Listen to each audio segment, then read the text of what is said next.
زيت صغير.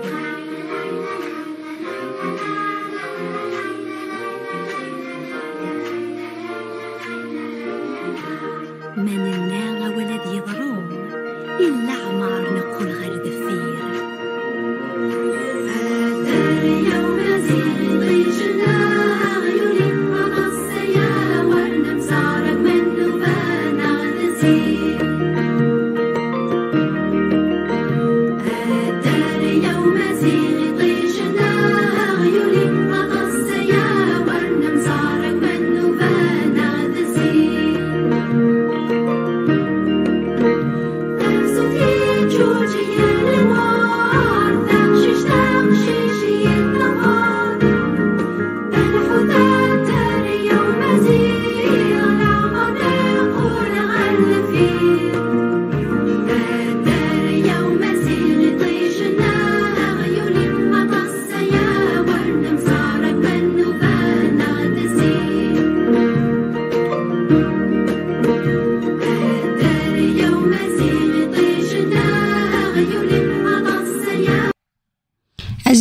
Azul Flawan, bonsoir.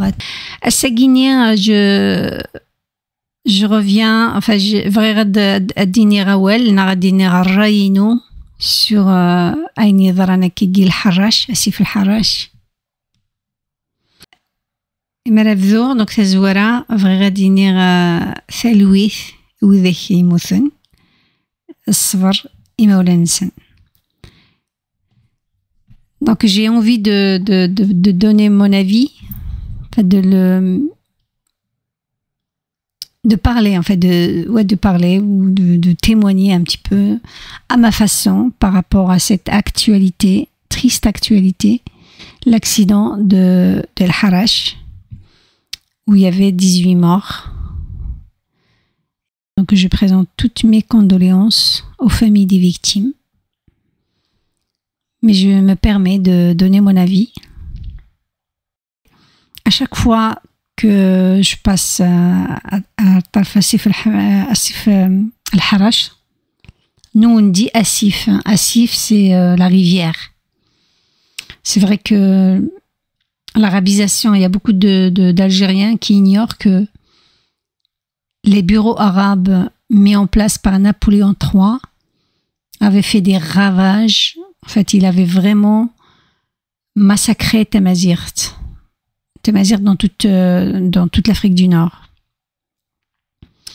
Parce qu'ils avaient arabisé Asif, il y aura le Loued, Adrar, il y aura le Djibel, Famourth, il y aura le Bled, etc. Donc, ils ont arabisé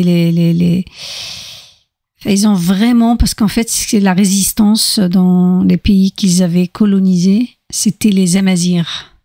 Donc, ils avaient un problème, ils avaient compris une chose, c'était que les Amazirs, ils étaient très attachés à leur terre, que Araven, ils étaient attachés au paradis. Donc, ils n'avaient pas vraiment... D'ailleurs, même pas quand quelqu'un vous dit « Al-Umma », donc voilà, pas la peine, je ne vais pas rentrer dans le... C'est pas mon sujet, en fait. J'ai envie de parler de l'Harash, Asif el-Harash, parce que moi, quand... on parle d'Asif el-Harash, je pense à quoi? Je pense à Alger quand il était kabyle. Asif el-Harash qui était à la Métija, donc nous savons tous que la Métija a été arrachée au Kabyle pendant la révolution de Al-Muqrani. Alger était kabyle, il a été donc c'était les Ottomans qui l'avaient enlevé au Kabyle, donc sûrement les résistants kabyles. Alger, donc c'est le Dzaïr, Qaras le Dzaïr. Nous on dit jamais en Kabylie, on dit jamais le Djazaïr. Le Djazaïr c'est faux, c'est une autre couche d'arabisation imposée par Boumedienne qui avait suivi la politique de Napoléon III et de Gaulle, entre parenthèses. Donc le Dzaïr, ça vient de la famille Dziri qui avait bâti Alger, qui avait bâti cette ville. Donc Dziri, c'est en relation avec Thiziri, qui est l'éclair de lune. Voilà, donc j'ai donné un petit peu, sans rentrer dans beaucoup plus de détails, sans donner beaucoup plus de détails. Donc je salue tous les Algérois Et mes condoléances à ces familles des victimes. Donc, Asif el-Harash, qui était une rivière propre pendant l'époque de l'Algérie française. Il y avait des petits bateaux, des petites balades. La Métidja, c'est quand même, voilà, il y avait beaucoup d'agriculture qui se pratiquait, donc c'est un métier qui se pratiquait à la Métidja. Voilà, bon, actuellement, bon, je vous laisse imaginer. Tout est bétonné, sans loi, sans... Voilà, malheureusement. Donc, Asif el-Harash n'est plus désormais une rivière. C'est un tombeau liquide. Il recueille les eaux usées d'Alger, mais aussi les corps oubliés, les cris étouffés, les vérités qu'on ne peut pas entendre. C'est ça le Harash Thura. Le Harash, après la marche historique du 14 juin 2001, c'est à ça que je pense quand je passe à côté de Sif el-Harash, où ça pue, il y a une mauvaise odeur. Moi, je me connecte tout de suite avec les événements de 2001. Les Kabyles connaissent l'histoire. 2001, où un gendarme algérien, arabophone, bien sûr, raciste, avait vidé sa Kalachnikov sur un jeune de 18 ans, Massinissa Germah, un très beau garçon, un lycéen, à peine 18 ans. Il était très brillant au lycée de Benidouala. Tout le monde, nous les Kabyles, nous savons que la Kabylie n'a aucune existence pour eux. Nous sommes juste un outil d'ajustement quand les clans mafieux se battent au Club des Pins pour les intérêts des uns ou des autres. Ils sont tous kiff-kiff, c'est des sanguinaires. Suite à cette bavure, il y avait, je ne sais plus, Mhiskan Foura Zarhouni, qui avait traité ce jeune de voyou. Mais même s'il est voyou, à 18 ans, un gendarme n'a aucun droit de vider sa Kalachnikov sur un jeune, et en plus dans la gendarmerie. Pour un petit peu vous donner une idée sur la barbarie de ces mafieux. J'ai vraiment envie de rappeler nos voisins algérois, d'ailleurs la plupart ils sont kabyles, vous connaissez l'histoire. Des milliers de Kabyles avaient marché pacifiquement. Au début, ils étaient sortis pour exprimer leur rage d'injustice et de mépris, comme d'habitude. Des gendarmes tiraient à balles explosives sur des jeunes. La plus jeune victime kabyle avait 13 ans.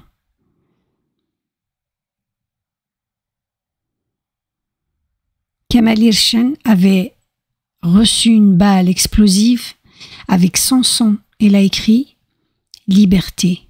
D'ailleurs, c'est devenu... Moi, je tiens vraiment à remercier le MAC qui a vraiment posé des actes. Il est vraiment dans l'action. Il ne parle pas. Il parle, mais il fait des actions. Il a créé le MAC après ces événements. Il a posé la date 14 juin comme jour citoyenneté kabyle. Il a aussi, je ne sais plus, il y a un jour aussi, rappelez-moi, qui meurt avec son sang. Ça n'existe nulle part dans le monde. Autant de courage, un petit jeune, à peine 18 ans, à peine 19 ans, je ne sais pas, Hirshen, combien il avait quand il avait écrit Liberté. 128 morts jeunes dans toute la Kabylie. 128 jeunes morts à balles explosives. 5000 blessés. Certains gendarmes qui se disent arabes, donc du coup colons algériens, du moment que vous vous comportez comme arabes, donc vous êtes des colons, parce que l'Algérie c'est une terre amazighe. Donc certains gendarmes étaient tout simplement des snipers. ils visaient sur tout ce qui bouge. Ils avaient même tué une professeure sur son balcon. Donc ils visaient, non mais la haine, autant de rage, autant de haine, autant de racisme. Et tout ça pour régler leurs petites affaires de mafiosi à Club des Pins. Comment? Il y avait beaucoup de morts, beaucoup d'inquiétudes, une région complètement livrée à elle-même. Donc la population, les adultes, avaient utilisé, je reviens, c'est un hasard, à Tajma'ath, à Guiraou. À l'époque, la Kabylie pouvait s'organiser, plus aujourd'hui. Parce qu'aujourd'hui, la mafia actuelle, elle avait mis des indices partout. Elle avait emprisonné tous les hommes et ils étaient en otage. Et quand ils sortent, ils n'ont même pas le droit de parler. Ils sont sous surveillance, des barrages partout. C'est ça la Kabylie.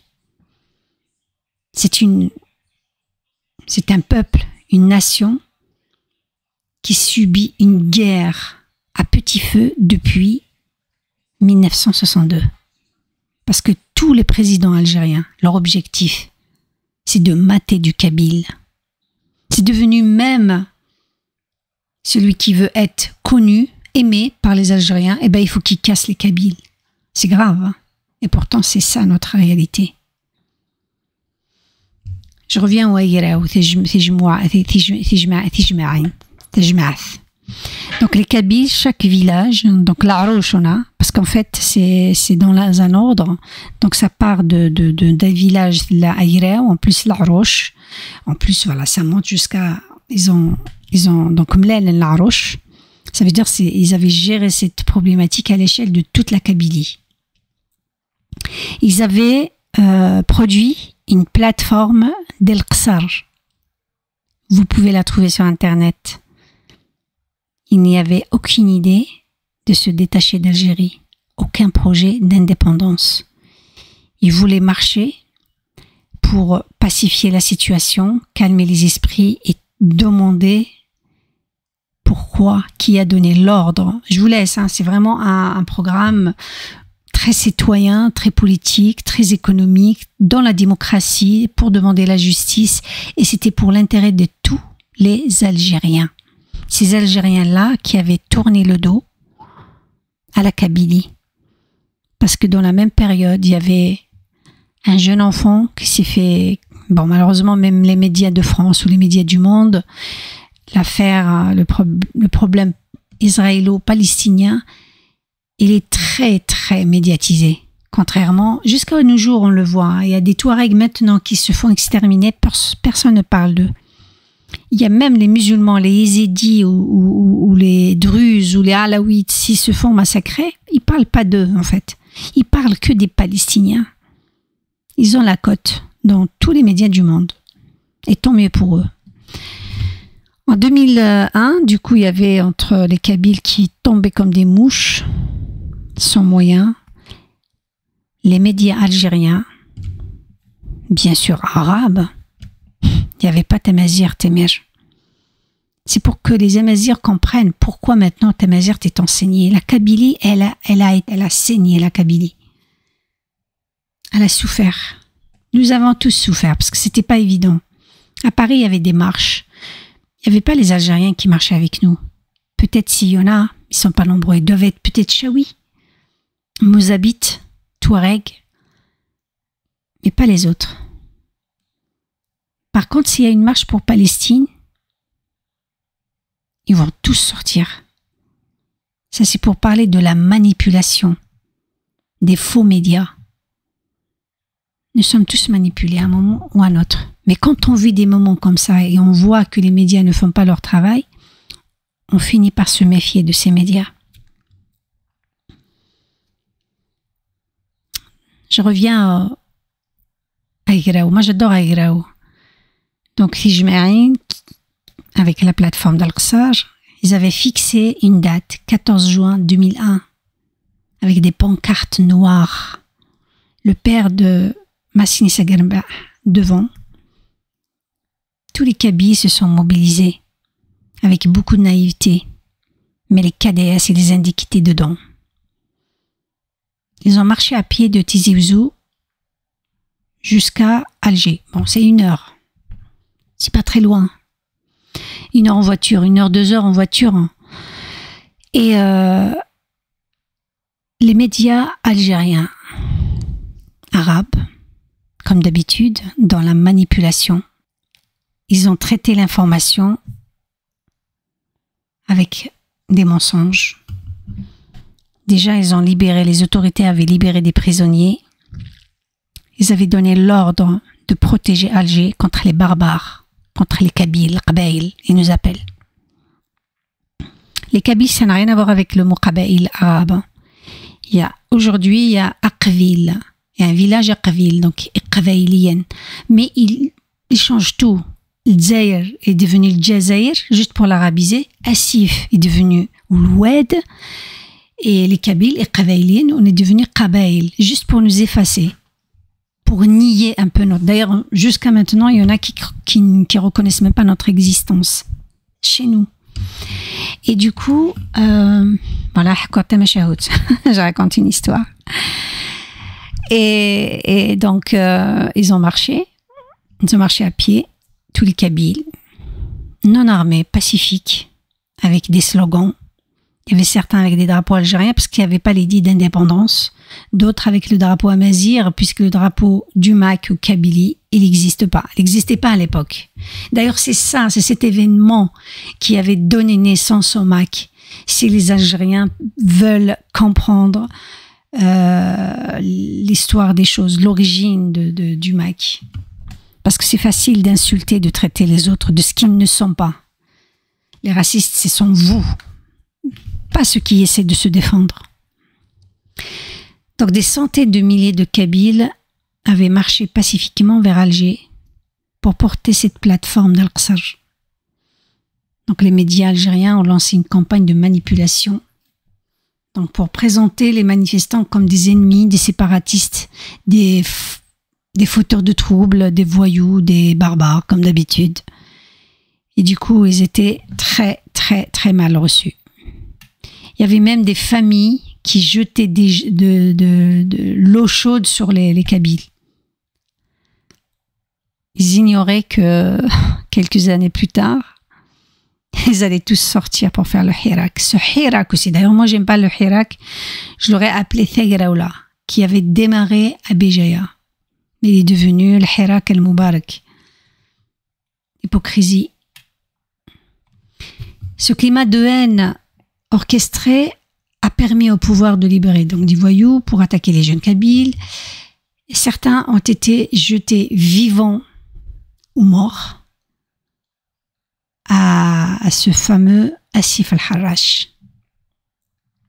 C'est pour ça, moi, quand je passe à côté de Asif al-Harrach, cette odeur de la merde des égouts d'Alger, moi, je sens plus la mort de nos Kabyles, la mort des héros kabyles. Peut-être si les Algérois ou les Algériens avaient compris les enjeux de ces manifestations, ça aurait peut-être évité la mort de ces 18 malheureux, enfin victimes de cette incompétence, résultat d'une corruption qui date depuis des années. C'est pour ça que je fais cette vidéo, c'est pour passer ce message. Parce qu'un peuple qui ne connaît pas son histoire, elle est condamnée à la vivre et à la vivre d'une manière plus amère. Parce qu'il y a certains parmi ce peuple qui connaissent l'histoire, mais ils sont manipulés. Je reviens à ces événements. Déjà, les gendarmes qui avaient tiré à balles explosives sur des jeunes, il n'y avait aucune enquête. Aucun gendarme n'est condamné. Ils ont tout simplement été mutés ailleurs. Il y avait une injustice. Il n'y a pas de justice déjà en Algérie. Parfois, je me demande même s'il y a une Algérie. Il n'y a pas vraiment pour moi une Algérie. Il y a quoi? Il y a une mafia et un peuple qui subit cette mafia. Après, il y a Donc il n'y avait aucune justice. Et le peuple n'a rien demandé. Les Kabyles, ils marchaient, ils criaient. Mais personne ne comprenait et personne ne cherchait à comprendre. Il y avait juste le silence et l'oubli. Il n'y avait pas YouTube, il n'y avait pas Facebook. On était livrés à nous-mêmes. Aucun média ne cherchait à comprendre. De toute façon, l'Algérie bloque tout. On voit ce qui arrive à Christophe Glaise, qui est parti faire un petit documentaire. Poser des questions à un maquiste, il se retrouve avec 7 ans de prison. C'est ça. C'est ça qu'on subit. Depuis 1962. Les voix qui réclament justice, dignité, reconnaissance sont systématiquement réprimées dans la douleur, dans le mépris total, dans le silence total. Ce pouvoir mafieux, c'est lui le pouvoir séparatiste, dans l'âme, et divise chaque jour, tous les jours, pour mieux régner. C'est lui qui mérite la prison, pas l'impunité. Ce pouvoir mafieux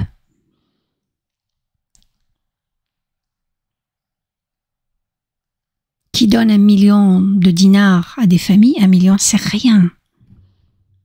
Alors qu'il donne des millions d'euros aux autres peuples qui sont mieux que les Algériens.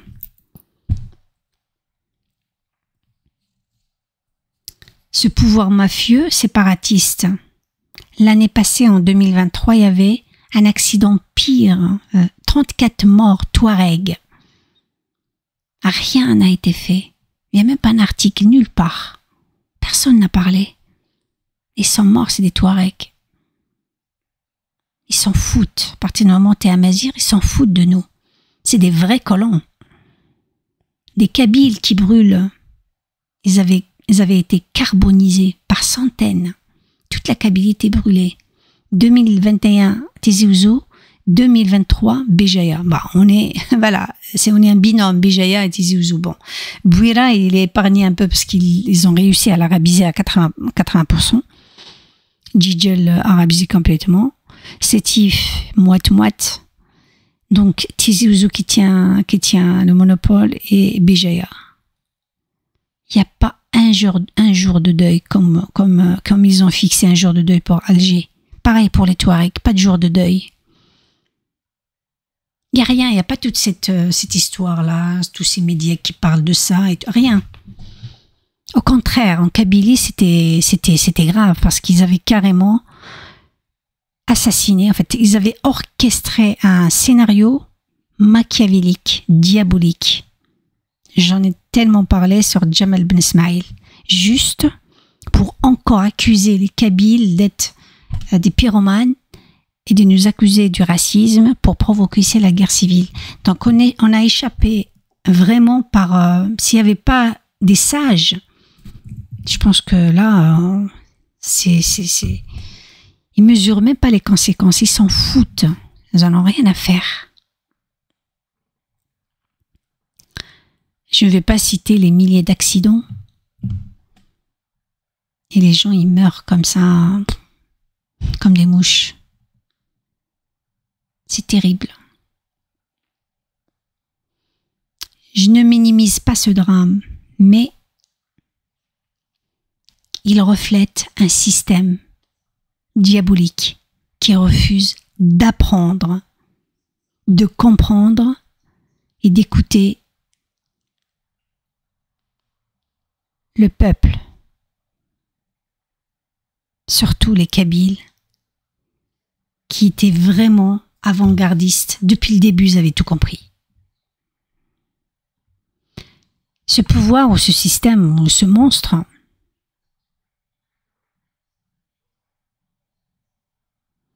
il empêche tout simplement au peuple, le peuple amazigh, parce que nous sommes un seul peuple, il n'y a pas d'arabe en fait, il empêche ce peuple de connaître son histoire, sa vraie histoire.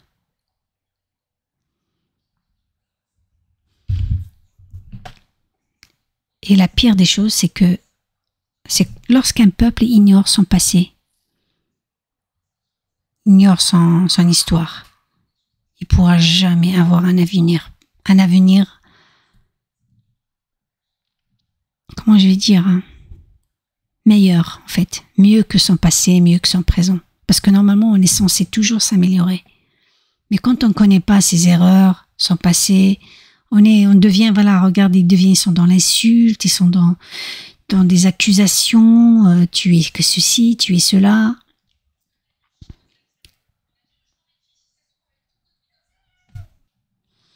Donc, Asif al-Harrach, pour moi, c'est le miroir de notre douleur. Il coule avec toute cette saleté, résultat de la mauvaise gestion de ces mafieux. Parce qu'ils veulent rien entendre, ils veulent pas changer. Ils sont tellement bien au Club des Pins. Moi, je dirais que c'est pas la Kabylie qui est indépendante ou qui sera indépendante avec la volonté du peuple. Aujourd'hui, nous avons la principauté Club des Pins, parce qu'ils sont vraiment, c'est une cité interdite au peuple simple. C'est une cité pour eux, ils vivent gratuitement. Enfin, je ne sais pas si quelqu'un peut nous la décrire, mais il n'y a que tous ces mafieux entre eux. Donc, ils ont tout est clean, tous les avantages. Ils peuvent même ramener carrément, il y en a qui font leurs courses au métro de Paris. Hein. Ils ont les passeports diplomatiques, ils ont l'argent à gogo, à flot.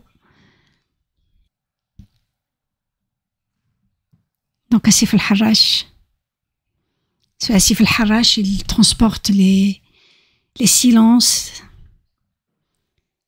l'ignorance de certains, les disparitions, les injustices. Il y a aussi à côté la prison d'Al-Harrach, malheureusement, il y a plusieurs Kabyles aussi, maquistes, c'est Tristange. C'est vraiment malheureux parce que on peut vraiment produire des grands films, juste le hasard qui fait les choses. Si on relit par exemple, le Harrach, là, moi, tout de suite, j'ai pensé à la marche du 14 juin. Peut-être les Algérois, ils savent rien sur cette marche. Il y a même certains Algériens, ils savent rien, en fait, de ce qui se passe chez eux. Ils sont là, Palestine, Tahia Palestine, c'est tout. Il va te raconter, même l'histoire, il la connaît même pas. Hein. Ils écoutent Doumir, un vétérinaire au Qatar, qui manipule l'histoire, qui a complètement falsifié les choses, il a embelli les choses, mais... Oh, c'est n'importe quoi. Voilà, donc...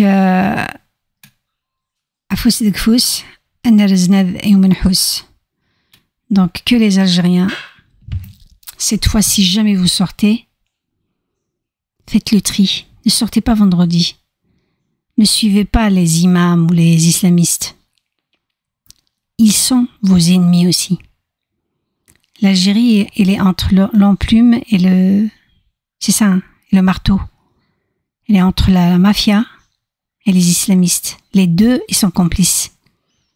Ils s'entendent très très bien et ils ont le pouvoir.